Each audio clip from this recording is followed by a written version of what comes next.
Salut, c'est Trado, je suis content de vous retrouver pour la mise à jour des zones d'intervention pour du trading de court terme sur quelques marchés principaux. Je vous rappelle que ce format est destiné aux traders de court terme, particulièrement ceux qui ont de l'expérience et ceux qui éventuellement cherchent une méthode et qui n'en ont pas encore trouvé. Peut-être que la mienne pourra vous aider. Et on va commencer par le Dow Jones. Le Dow Jones en données journalières montre que les prochains supports et résistants sont assez éloignés. Je ne vois rien de significatif avant les 33 470, 33 250 et à la baisse, je ne vois pas de support important avant les 29 930, 29 650. On regarde tout de suite les données en 4 heures. Et sur les données 4 heures, on voit tout d'abord que la tendance de long terme n'est plus baissière puisqu'on est au-dessus de la M200. Celle-ci descend, donc on dira qu'on est simplement en tendance de long terme note. Par contre, la tendance de fond est haussière avec des cours au-dessus de la M50 qui monte.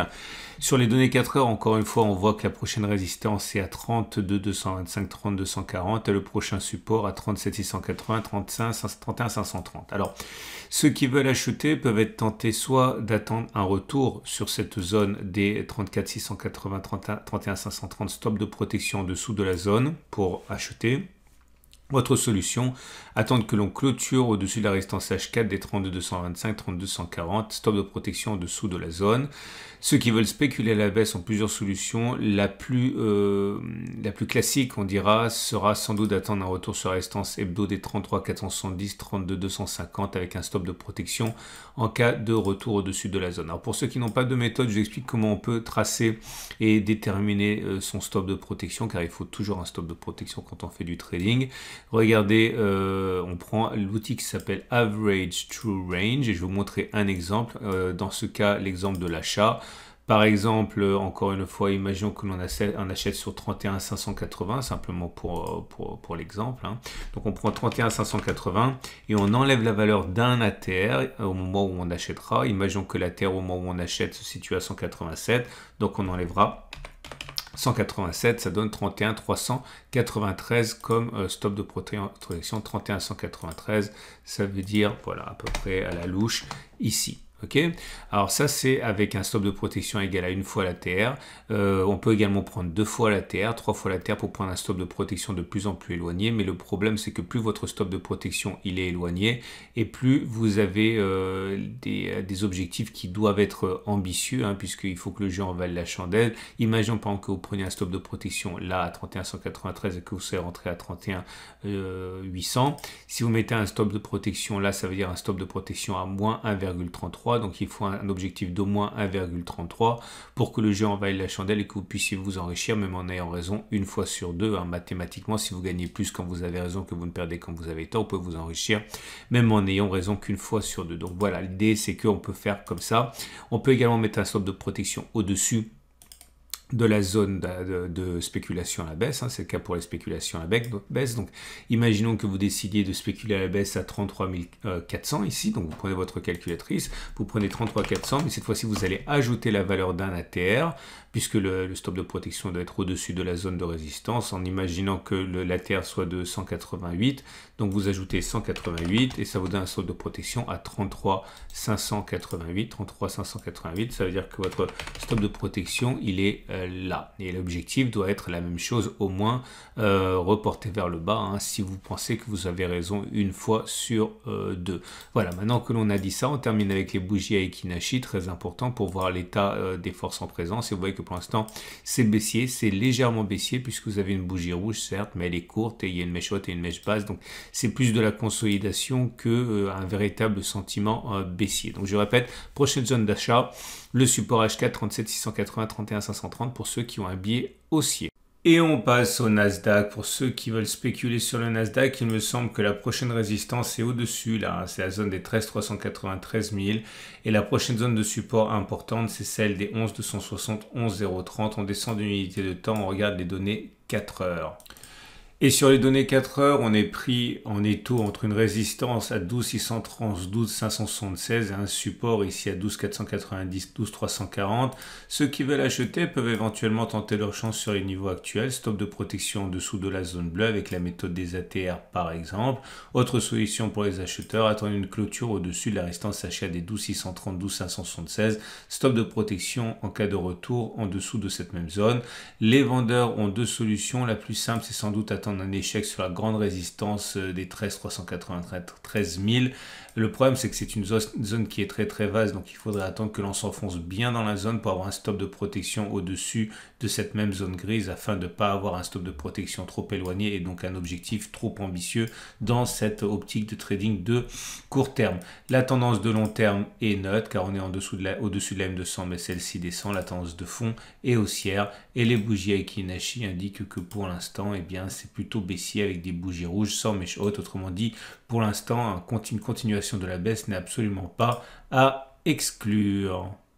Et si vous voulez trader le CAC 40, nous avons une résistance importante ici dont il faut prendre conscience, la résistance des 67, 65, 90. Et pour le support, toute cette zone rouge en fait est une zone de support, un support mensuel, support journalier. Bref, les 61, 10, 58, 00 correspondent à une zone où les acheteurs donnent de la voix. On regarde les données 4 heures. Et sur les données 4 heures, on a notre prochain support qui n'est plus très loin. Il s'agit de la zone ici des 61, 50, 61, 40. Ceux qui veulent acheter peuvent envisager éventuellement une prise de position dans cette zone, stop de protection en dessous de la zone bleue. Autre solution pour les acheteurs, attendre que l'on clôture au-dessus de la résistance H4 des 62, 60, 62, 50, stop de protection en dessous de la zone bleue. Ceux qui veulent spéculer à la baisse n'ont pas beaucoup d'options dans l'immédiat. Bien sûr, il y a cette grande zone ici qui pourrait effrayer les acheteurs, mais c'est très loin. Les plus pressés vont attendre sans doute un échec sur la résistance H4 puisque les deux dernières fois qu'on est venu toucher cette zone, on a connu un reflux. Stop de protection au-dessus de la zone bleue. Mais attention, c'est un petit peu dangereux car la pression haussière est bien là. Les bougies Aiki-Nashi montrent que pour l'instant, c'est plutôt baissier. Vous voyez, c'est rouge avec des corps sans mèche haute, à l'exception de la bougie qui est en train de se dessiner avec une mèche haute et une mèche basse. Ce qui veut dire justement que la pression baissière s'amenuise un petit peu. On remarquera pour terminer que la tendance de long terme est neutre avec une M200 qui descend, mais on est au-dessus. Et une tendance de fond qui est haussière avec une M50 qui monte et on est également au-dessus. Donc tendance de fond haussière. Et voilà le DAX 40, avec un rebond sur support, les 12 620, 12 430 font pour l'instant le travail de soutien des cours. Un retour dans cette zone pourrait être une opportunité d'achat. Quant à la prochaine résistance, il me semble que c'est essentiellement cette résistance-ci à 14 800, 15 200. On regarde les données 4 heures. Et les données 4 heures indiquent que pour l'instant, la tendance de fond est haussière. On le voit au fait que la M50 soit ascendante. On est au-dessus. Par contre, la tendance de long terme est toujours neutre avec des cours au-dessus de la M200, mais celle-ci baisse encore. À noter également que la pression est pour l'instant plutôt baissière. Vous voyez au fait que les bougies soient rouges. Maintenant, c'est pas extrêmement baissier comme on peut le voir avec la dernière bougie qui est une mèche haute et une mèche basse. Donc, c'est baissier, mais pas horriblement baissier. C'est plus de la consolidation. On peut considérer que les acheteurs ont une solution assez simple. Ici, ça attend un retour sur le support H4 des 13 020, 12 950, stop de protection en dessous de la zone. Autre possibilité pour les acheteurs, attendre que l'on clôture au-dessus de la résistance H4 des 13 450, 13 425, stop de protection en dessous de la zone bleue. Et pour les spéculateurs à la baisse, la chose la plus simple me semble d'être un retour sur, mais c'est tellement loin que ce ne sera pas pour maintenant, hein. De manière plus immédiate, je pense qu'un échec sur la zone des 13 450, 13 425 avec un stop de protection au-dessus de la zone bleue pourrait intéresser les baissiers. Et voilà l'euro-dollar dans une situation où le rebond technique est manifeste depuis 2 semaines. Le prochain support important sur cette unité de temps sera un retour sur les 1,002 et 0,8953. Prochaine résistance importante 1,0378, 1,0350. On regarde les données d'intervention 4 heures. Et voilà les données 4 heures avec la prochaine résistance qui est un peu au-dessus, à 1,0269, 1,0263. Une cassure et une clôture au-dessus de cette zone pourrait entraîner à l'achat de nombreux acheteurs avec stop de protection en dessous de la zone bleue, comme un retour sur le support H4 de 1,0120, 1,0105, stop de protection en dessous de la zone bleue. Les vendeurs attendent sans doute que l'on revienne sur cette résistance importante journalière et hebdomadaire de 1,0403, 1,0347, stop de protection au-dessus de la zone grise. Tendance de long terme baissière, tendance de fond haussière et bougie Aiki-Nashi plutôt neutre, hein, avec des bougies qui sont alternativement rouges et vertes, mais surtout des bougies avec mèche haute et mèche basse qui montrent surtout l'attentisme des intervenants sur l'euro-dollar.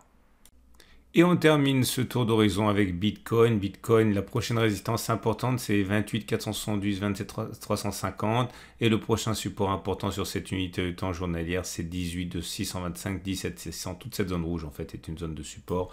On regarde les données 4 heures. Et sur les données 4 heures, on voit que la tendance de long terme est haussière. La tendance de fond est en train de basculer neutre avec des cours qui passent en dessous de la M50 qui montent. Les acheteurs attendent sans doute que l'on franchisse la résistance H4 des 24 280 ou que l'on revienne sur la zone rouge, ici globalement zone de support. Les vendeurs peut-être attendent un nouvel échec sur les 24 280 avec un stop de protection au-dessus de la zone bleue ou alors un retour dans la zone orange ici, mais il faudra attendre un enfoncement important pour que le stop de protection soit pas trop éloigné en étant positionné au-dessus de la zone orange. Bougie Aiki-Nashi plutôt neutre, mais attention, ça commence à rougir avec une première bougie rouge. Pas extrêmement baissière car assortie d'une mèche haute et une mèche basse, mais en tout cas ce n'est plus haussier pour l'instant. Voilà ce qu'on pouvait dire pour ces grands marchés. Je vous souhaite une excellente semaine. Je vous rappelle que c'est mis à jour toutes les semaines, donc rendez-vous la semaine prochaine, lundi matin, avant l'ouverture des marchés. Vous pouvez vous abonner à la chaîne YouTube pour ne pas louper les mises à jour. Vous pouvez également liker, ça me fait toujours plaisir. Tous les graphes sont assortis sont issus de la plateforme IG, mon partenaire trading. Vous avez des liens à la fin de cette vidéo pour découvrir le fonctionnement des CFD des Turbo 24. Je vous souhaite une excellente journée et je vous dis à la semaine prochaine pour la mise à jour.